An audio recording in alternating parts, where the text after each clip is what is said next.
My name is Rachel Dolnick, and I am serving on the Gala committee. I have been on the committee for 3 years now. Before that, I volunteered at the event itself and just love the spirit of the event and how fun it is and what good work it does for Gala. So I joined the committee that next year, and now this year we're co-chairing. And my name's Christian Snyder, and I'm a co-chair on the Gala committee. I've been on here for 3 years as well. Just really enjoy informing that event that highlights our survivors and just the incredible opportunities our community has to support the mission of SafeHouse Denver.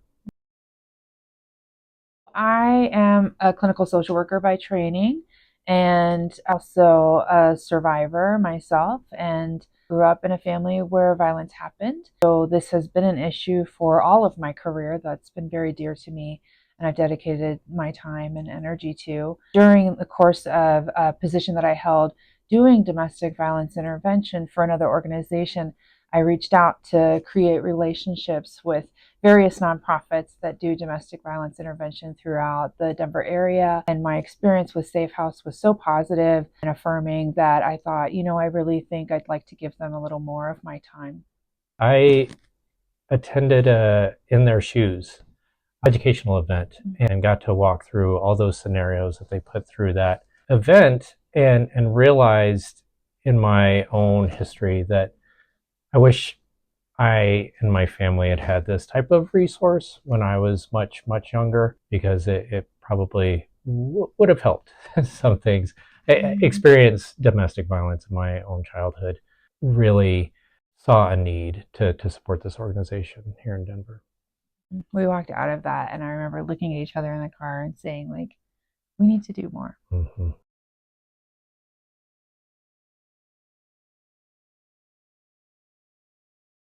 Oh, that's a tough question to answer. I think what makes the Hope Gala unique and significant for me is that it's such an experience, right? So of course, you're at the Ritz and it's beautiful and the food's amazing and it's fun and there's music and there's auction items, but the real feeling of the event is one of being, you're having a good time, you're dressed up and it's wonderful, but it's really of being connected, right? You have this feeling of community around you, of people who are aligned with you in some way, emotionally, spiritually, socially concerned about this. And the feeling of a community coming together, not just to support survivors, but to try to do something about this issue as a community. And so much benefit comes to survivors from this one single night. It's really kind of stunning how much good we can do. So in my eyes, what makes the Hope Gala original event really inspiring is that it's a lot of the community, a lot of a broad section of the community. I see people dressed up, dressed down, very engaged. For some of them that have an appreciation of what the event is about, what the mission of SafeHouse Denver is. And for some people, they are totally new. And so you're bringing all these people together, great conversations. And then throughout it, there's this thread of hope for the people that SafeHouse Denver supports. The spouses, the children, the partners, their families, their extended families, and taking a lot from some traumatic events in people's lives and providing them hope and providing a window for those people attending the event to see really the outcomes of this organization and why people should really support it.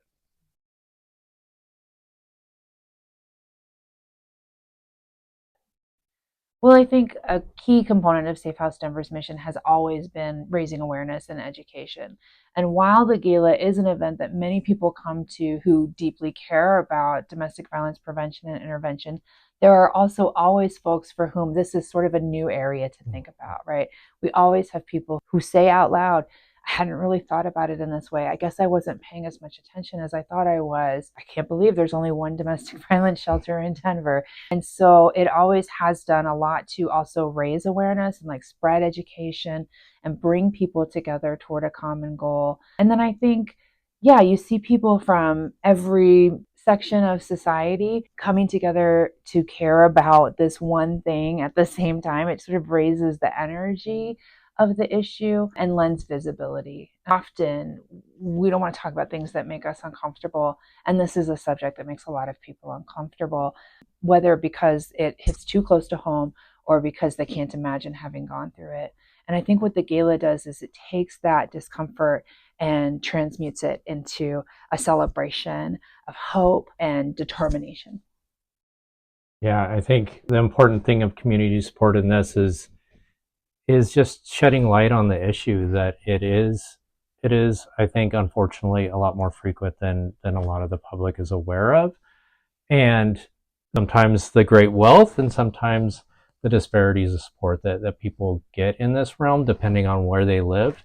Fortunately, here in Denver, we have something like this, but it is the only domestic violence shelter within the city and county limits of Denver. And so it sheds light on just that need within Denver, and really having a lot of people together in the same room to broaden that impact, that engagement, and that ability for them to also spread the word on SafeHouse Denver's behalf.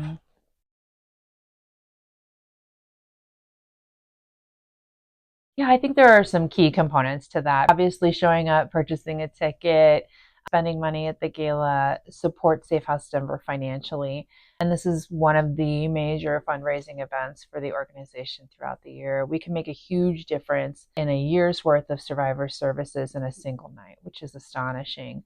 But beyond that, we're saying, hi, we see you, we recognize your need, and it's okay to be seen, that it's okay to talk about these issues, and that we as a community believe that awareness and attention to these issues is something that we can offer. Because wherever you are, whatever your connection to this is, you can do something. And even if you just show up and have a fun night, that's something. And so you don't have to, be ready to work a hotline or show up at a shelter to make a difference in this issue.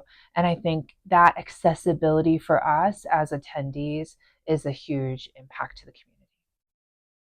Attending or supporting the Hope Gala really makes a difference, not only from the monetary standpoint. There certainly is that component, but it is also recognizing the people that have used the services here, have come out the other side, and have hope for a life where they don't need to live in the shadows, they don't need to live in fear, hopefully, and can just get back to relatively normal lives.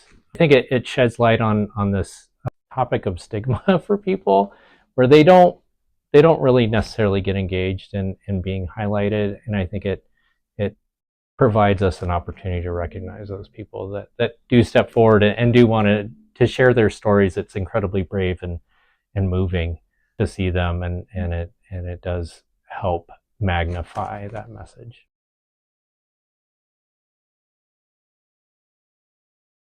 Congratulations.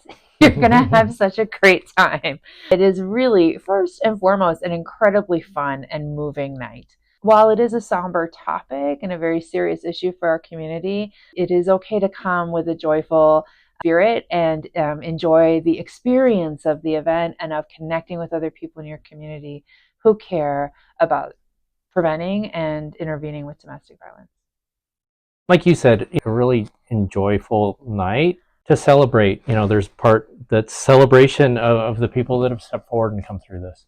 On the other side, there's also celebration of the people that support this organization and the people that work day in, day out here. And also, it's a live auction. There's the silent auction. Those are both fun pieces. Hopefully there's something for everybody to find there. Just the bidding is fun itself.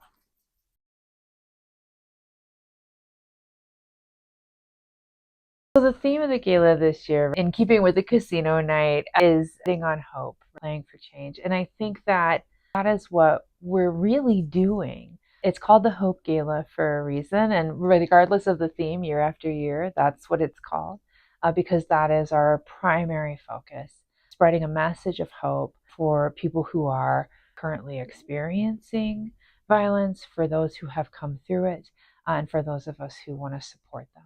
So what I hope you'll walk away with is really joyful, happy, fun memories, lots of great photographs because there's going to be a photo booth and lots of selfie opportunities, maybe even a little bit of energy to see what else you might do. Yeah, I think out of this year's Hope Gala, we have our casino night, which sounds like a lot of fun. We did a walkthrough today to see the space again, and looks great. Looks like it'll be fun, really upbeat, energizing, and hopefully people carry that energization into the ballroom to get into the live auction, but also just supporting the survivors and other community supporters that will be speaking there. Should be a fun night. It's in a great location. It's in downtown Denver. People should just come and enjoy.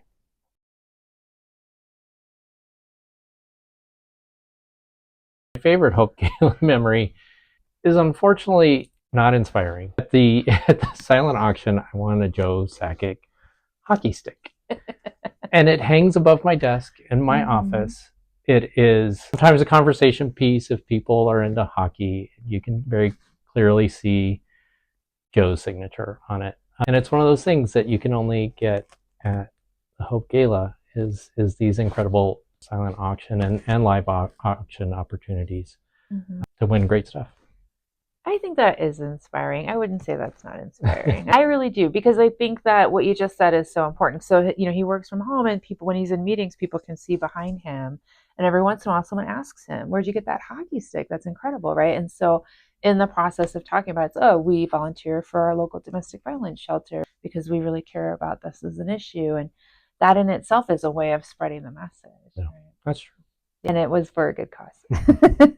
He was very proud of that hockey stick. And I'd say one of my favorite memories was of him at the very end of the night playing hockey through the hallway of the Ritz on the way back to the car. We've had so much fun at the galas that we've attended. We did the 45th anniversary and really looked back at the history of the organization all the way through to the mid 70s, and gained a lot of respect and understanding for the roots of this group and how important their presence in this city is. I think maybe looking back at that, at how those turned out, was pretty gratifying. But honestly, I gotta say it's the survivor speakers every time. It's the one individual, with the courage to stand up and share their journey and to represent what it is that we're here for, and the strength, resilience, grace, and compassion that they sustain despite everything that they've been through is always so moving and inspiring for me.